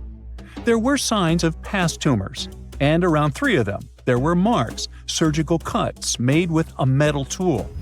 That suggests someone attempted to remove or study them, maybe treatment, maybe an autopsy. There was another skull of a woman over 50 years old. It also showed similar signs, but with healed fractures from an earlier injury, which is amazing because her treatment might have actually been successful. Being a healer in this society meant something powerful. It meant being a priest, a scientist, and a magician all at once. To ancient Egyptians, medicine was a necessary art, and they treated it with as much reverence as they did their deities. That's because they believed that sickness could be both physical and spiritual. So a doctor could recite a spell while applying a salve, and a lot of their treatments worked. The reputation of doctors in ancient Egypt was so strong that leaders from other parts of the ancient world, like Persia, actually sought them out. Even Homer, the Greek poet, once said the Egyptians were the most skilled healers of all. Of course, their understanding of the human body wasn't perfect. For example, they thought the heart controlled thought and emotion. They also didn't know what the brain really did. But their approach, observe symptoms, diagnose, and treat, well, that's modern medicine. Sure, they prayed over the wound, but they also healed it, didn't they? Their most famous physician was Imhotep. That guy was a true polymath, an architect, priest, and a healer who became so revered he was later worshipped as a deity of medicine. Yep, a human who was so cool they turned him into a deity. He lived 2,000 years before Hippocrates, the so-called father of medicine. And yet, some people joke we should drop the Hippocratic Oath altogether and swear an Imhotepic oath instead. These people weren't just laying the foundations of pyramids, they were laying the foundations of healthcare. Wow! Scientists have found a lost city beneath Egypt's pyramids. And it's incredibly large, bigger than the biggest target you can imagine. Underground chambers, passageways, and vertical structures. Scientists have no idea what purposes they serve. But let's start from the very beginning. Italian and Scottish scientists studying the Pyramid of Khafra discovered something that looked like secret tunnels under 3 pyramids. This find might change what we know about ancient Egypt. The expedition, called the Khafra Project, was led by Corrado Malunga from Pisa, Italy, and Filippo Biondi from the University of Strathclyde, Scotland. Their mission was to focus on exploring Khafra's pyramid, the second largest on the Giza Plateau. Scientists uncovered a massive structure beneath the Pyramid of Khafra. Could it be an ancient Egyptian underground city? The experts analyzed the data they had and came to the conclusion that 8 large vertical structures could be hiding beneath, possibly wells or shafts. They extend a staggering 6,500 feet across. Imagine placing 2.5 Burj Khalifas on the ground, one after another, and you get the sheer size of this find. These shafts also plunge nearly 2,000 feet underground. Some of the deepest underground stations in the world are located at a mere 380 feet underground or so. These cylindrical shafts are surrounded by spiral paths. Picture some old Gothic castle. They're connected to two giant, weirdly shaped chambers. Are those cubes? Or possibly bowls? Each of these chambers is likely more than 260 feet across. Now, even though we know about the structures now, no one has figured out their original purpose yet. Want to hear something even more shocking? Okay then, the team is almost sure that similar access points can be found under all three pyramids. In other words, all of them might be linked by a hidden system of underground tunnels, chambers, and passages. Even deeper, about 4,000 feet under the surface, there might be more unknown structures. And doesn't it add to the mystery? But the coolest news is that, according to some team members, these hidden structures near Giza pyramids could align with the legendary Halls of Amenti. In ancient Egyptian mythology, it's a place where people are believed to arrive when they're close to the end of their days. There, they are said to take a 3-day-long trial, facing their biggest fears. Now, how did scientists even discover these hidden spaces? To uncover them, researchers used 2 satellites positioned 420 miles above Earth. They sent radar signals to the Giza Plateau, and these signals generated detailed images, which were later compiled into a 3D model of the underground layout, including the newly detected shafts. Then, using synthetic aperture radar or SAR technology, which is a type of radar that can penetrate through stone, the team also spotted 5 small room-like structures hidden deep within the pyramid.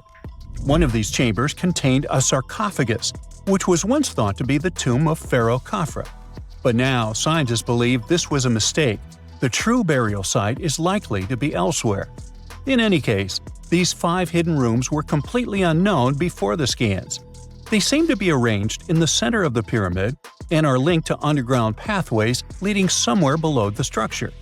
There's an opinion that these tunnels could lead to more hidden chambers and wells.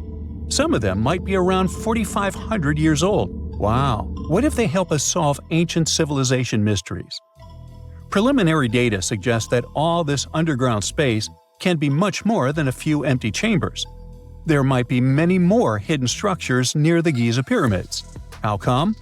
Well, the thing is, the structure appears to include hollowed-out sections with spiral pathways leading even deeper underground. Refining the images hinting at this could reveal an extensive subterranean network. It might be a whole city hidden under the surface. Now, despite the excitement surrounding these findings, there are also a lot of people who don't believe in the existence of the underground city. They're skeptical about the archaeological discovery in Egypt due to the lack of peer-reviewed verification. That's why several archaeologists and radar experts have challenged the validity of the claims. They've explained that the technology used to make the discovery may not be advanced enough to produce such detailed underground imagery. According to them, the 5 smaller chambers found near the surface could be natural formations, since the area had had sacred significance long before the construction of the pyramids. Some experts have even dismissed the use of radar methods in this context altogether.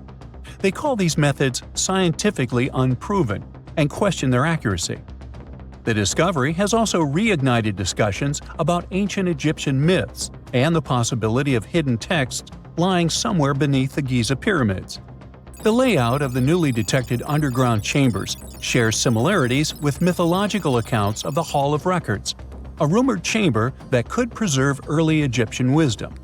If confirmed, these findings could significantly reshape the understanding of Egypt's sacred topography. Plus, this lost city beneath Egypt's pyramid could become physical evidence of previously unknown underground structures. That's why the Khafre project is super eager to begin excavating to confirm their findings. But getting approval from Egyptian authorities is a challenging process. The discoveries still need to undergo peer review before they are accepted by the academic community. By the way, this recent archaeological discovery in Egypt comes on the heels of another discovery involving a weird structure beneath the Royal Giza Cemetery, which researchers believe is unnatural in origin. Archaeologists use remote sensing techniques and uncovered a mysterious L-shaped structure underground in the Western Cemetery of Giza. This area is known to house burials of royal family members and high-ranking officials. Many of the tombs in the cemetery have above-ground mastabas, rectangular stone or mud brick structures with flat roofs. But there is an area in the center of the cemetery where there are no above-ground structures. To investigate this unexplored region, the team used electrical resistive tomography and ground-penetrating radar. ERT works by sending electrical currents into the ground and measuring the resistance to detect remains. As for GPR, it sends radar into the ground and maps the structures based on the radar's return. The team found an anomaly about 6.5 feet beneath the surface. It appeared to be an L-shaped structure measuring at least 33 feet in length. The readings suggested that the structure had been backfilled with sand after its construction. This made the team hypothesize that it could be a mix of sand and gravel, or possibly an air void. This anomaly was classified as a highly resistive structure, which meant it didn't occur naturally. Motoyuki Sato, the study's lead author and professor at Tohoku University in Japan, claims that the structure is not a natural formation due to its sharp shape. Another weird thing about ancient Egyptian pyramids is that historians have long believed that they were built primarily for royals and high-status individuals who had the wealth and power to create such massive structures. However, new research from the archaeological site of Thutmose in modern-day Sudan challenges this assumption. The thing is, Thutmose's pyramid may have served as burial sites for low-status workers as well as elites. The hard-working members of ancient communities may have found their last resting place in some of the most visible monuments, including the pyramids. Located along the Nile River in the ancient region of Nubia, Thutmose became part of Egypt after its conquest of the area around 1400 BCE. That's when Egypt established the site to strengthen its colonial control. Workers at Thutmose built pyramids, but those were much more modest than the famous pyramids of Giza. The research team reanalyzed 110 human skeletons from Thutmose, originally studied in 2012. In particular, they examined the entheses, the areas where tendons and ligaments attach to bones. Such an analysis can give us insights into the amount of physical labor a person performed. When someone does hard labor, their bones often develop distinct crests and ridges at these attachment points due to the stress on the tendons and ligaments. And while some skeletons showed little change in their entheses, suggesting they belonged to individuals from the upper classes, others showed more serious changes. It means they belong to lower-class workers. This finding can totally challenge our earlier understanding of pyramid burials, especially the idea that only elites were buried in the pyramids, because the pyramids themselves were designed for the elite. This recent research may prove that lower-class workers may have found their final resting place in these monumental structures too. Egyptologists have been digging around every inch of the Great Pyramid for ages. Yet somehow, they overlooked this stunning pink granite bathtub buried a few miles next to it. And here's the deal. This mysterious oval tube lying next to the Khufu pyramid for years may provide evidence that the Egyptians built the pyramids not only for monumental purposes, but also to generate electricity, experimenting with it long before Alessandro Volta and Thomas Edison. The Giza Plateau is famous for its three pyramids, Khufu, Khafre, and Menkaure. But there are also two smaller foundations next to them, the unfinished North Pyramid of Zayat el-Aryan and the Layer Pyramid. Some researchers say these buildings were never finished, while others think they were destroyed for more mysterious reasons. One of these reasons might have to do with the original usage of the Giza pyramids, the idea that they were used as an electricity generator. To connect these dots, we need to go back to the beginning of the 20th century. That's when an Italian architect and Egyptologist named Alessandro Barsanti decided to examine the Zayat el-Aryan pyramid. Near the site, he noticed something unusual: scattered granite fragments. To a casual passerby, these might have seemed insignificant, but Barsanti recognized the signs. You see, Ancient Egyptians often used sites to prepare stones before transporting them to their final destinations. The fact that there was granite on the ground intrigued him. Granite was a more expensive material than the limestone typically used for pyramids, which suggested that it might have been intended for an important and possibly hidden structure. At a depth of 68 feet, they encountered a huge pink granite block. He kept going with the excavations, and they revealed ancient inscriptions carved into the stones. They sent the drawing to experts, but no one could decipher what they meant. Were they instruction sets to something?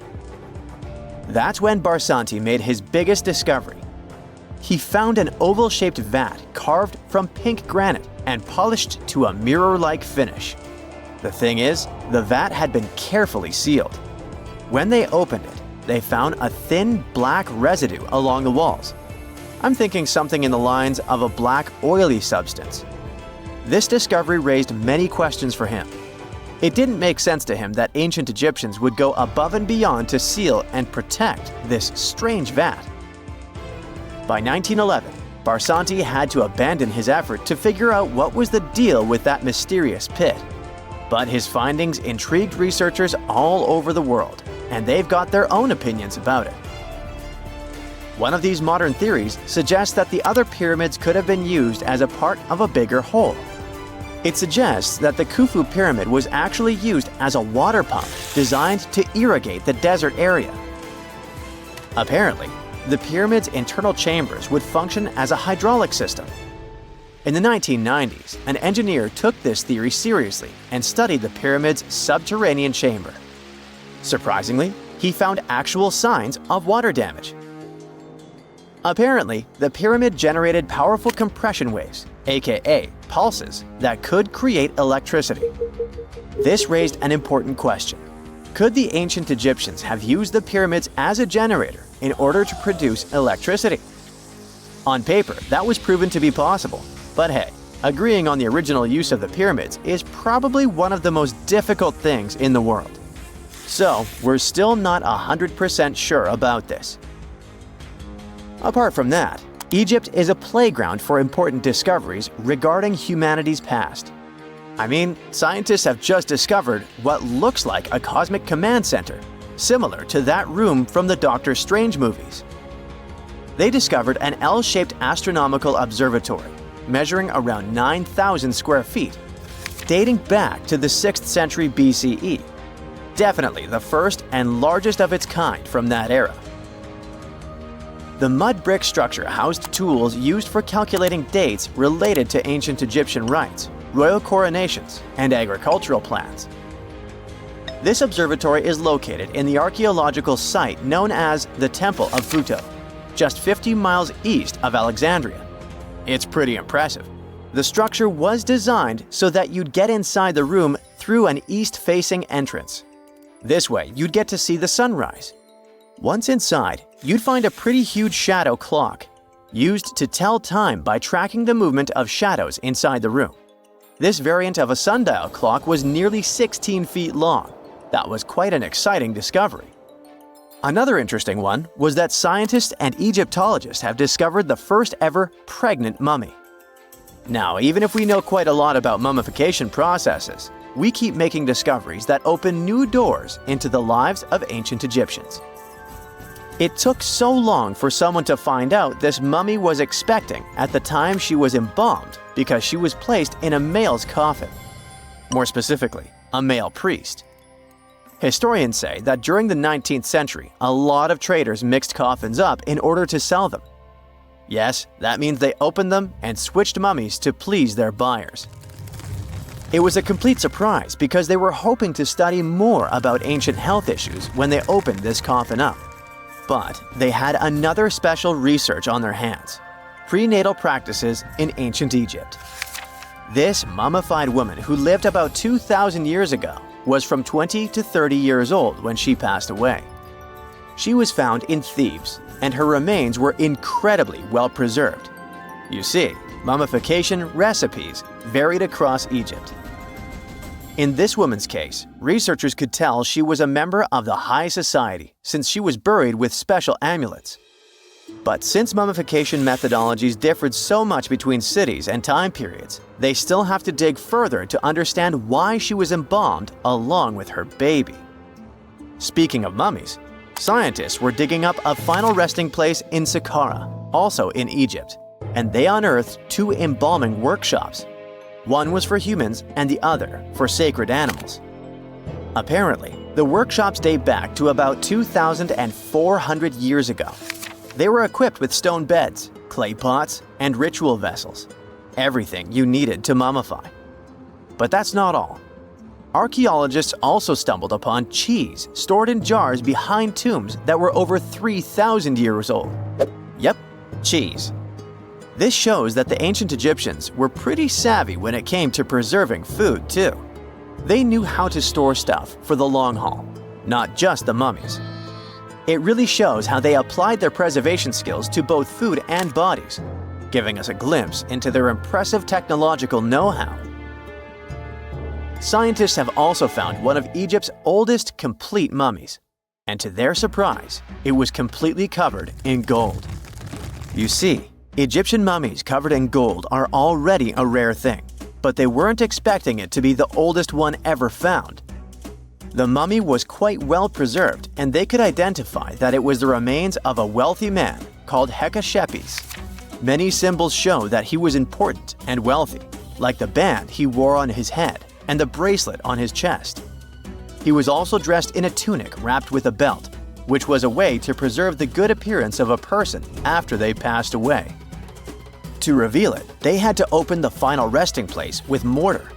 Basically, it was like they were opening a time machine, just as the ancient Egyptians did 4,300 years ago. If you think about it, it's almost like entering a time capsule. Enough about mummies. Scientists also found something very exciting hovering above the pyramids. They had to use a fancy top-notch radar known as LARID, aka Low Altitude Long Range Ionospheric Radar, which can see these invisible waves far away into the sky. LARID helped them discover giant plasma bubbles floating in the air above the pyramids. These bubbles are called plasma bubbles, and they wreak havoc on modern technologies. I mean, they can disrupt GPS and phone signals for hundreds of kilometers in diameter from where they're located. These bubbles are massive, sometimes as big as cities, and they're caused by the sudden depletion of charged particles in the ionosphere. So, instead of spreading out evenly throughout the ionosphere, they stick together in this wave-like form. This was a pretty important discovery because it can help scientists understand how to prevent these waves from messing with our technology.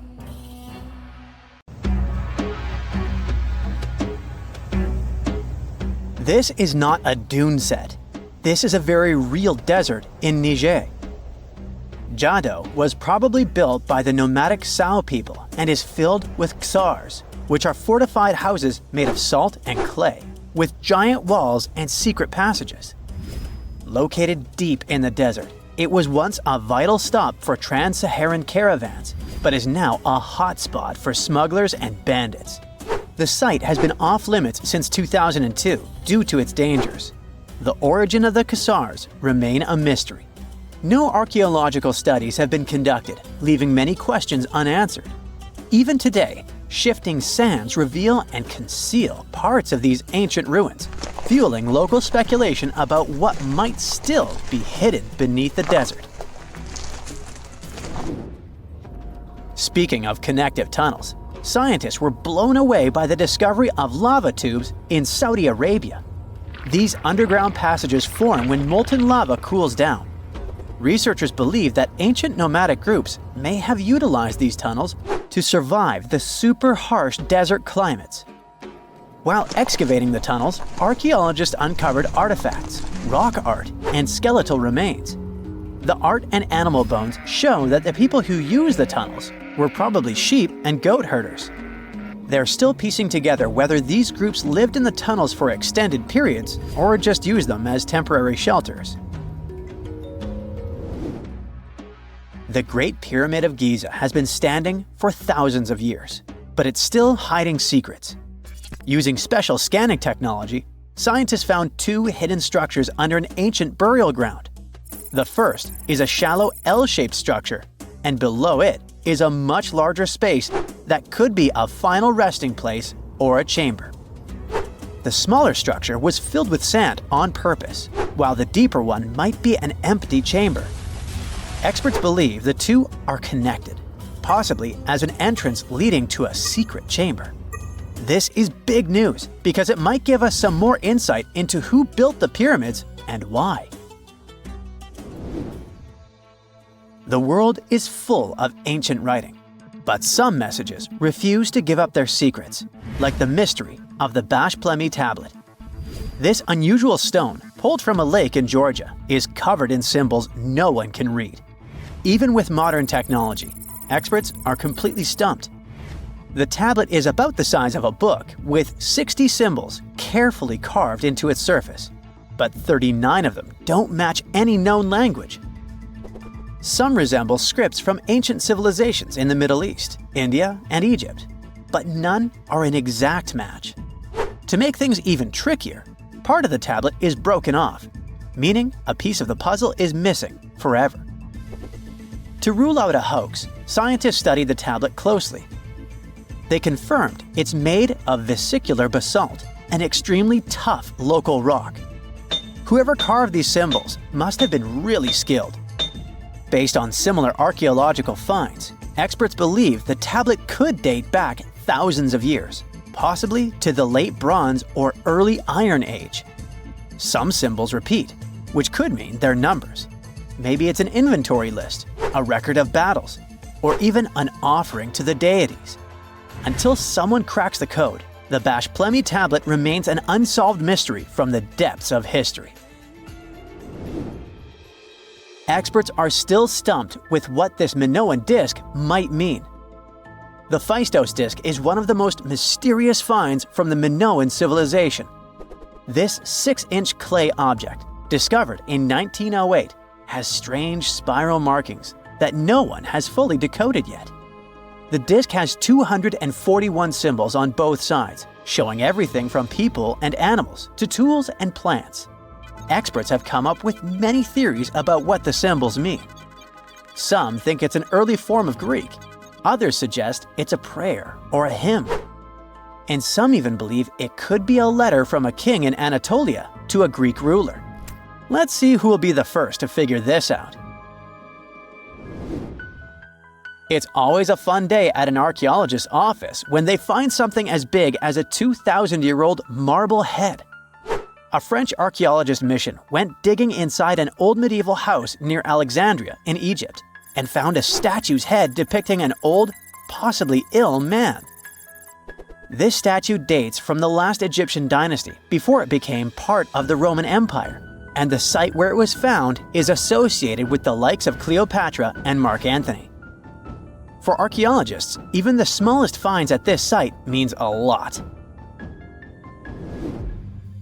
You've heard of Lucy, right? The Australopithecus that was an early ancestor for us humans. Well, scientists found some of her species' footprints somewhere in Tanzania. The so-called Laetoli footprints are over 3 million years old. The trail stretched 88 feet and has about 70 footprints, left behind when a bunch of early humans walked across some wet volcanic ash. What's cool is that these early humans were already walking on 2 feet, like us, not all hunched over like apes. The close spacing of the prints shows they probably had short legs and a shorter stride than we do today. In an ancient Egyptian temple, archaeologists uncovered a shrine unlike any other, a place dedicated to falcons and 2 mysterious deities. One deity had a falcon's head, while the other wore a crown with a sun disk and cow horns. But the most baffling discovery was an inscription that read, "It is improper to boil a head in here." At the heart of the shrine, there are 15 headless falcons carefully arranged on a pedestal, likely as offerings to the falcon-headed deity. One theory suggests the birds were boiled first, perhaps to pluck their feathers, before being placed in the shrine, following the strange rule carved into stone. Archaeologists also found a 13-inch iron harpoon nearby. Its true purpose remains unknown, although the shrine also held remains of fish, mammals, and bird eggs, suggesting that the rituals may have included feasting. And speaking of ancient Egypt, meet Hathor. Scientists named her after the ancient Egyptian deity of motherhood, music, and singing. This wooden statue, housed at the Metropolitan Museum of Art, was thought to be just a beautiful artifact, until a surprising secret was uncovered. Using an X-ray machine, experts found a mechanical operating system inside it, with pulleys and axles connecting her shoulder to her left leg. When activated, the system made her hand raise and lower, an engineering marvel from over 3,000 years ago. The statue was created during Egypt's Middle Kingdom, around 1800 BCE, and is often compared to 19th century automata due to its advanced design.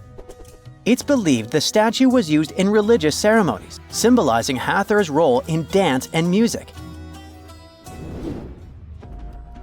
An unexpected discovery happened in northern Kuwait, where a Kuwaiti-Polish team uncovered a mysterious 7,500-year-old statue. The statue features an elongated skull, no mouth, narrow eyes, and a flattened nose. This feature is thought to be an Ophidian figurine, named after the Greek word for snake, and it was likely made by the Ubaid culture, a civilization known for their pottery skills.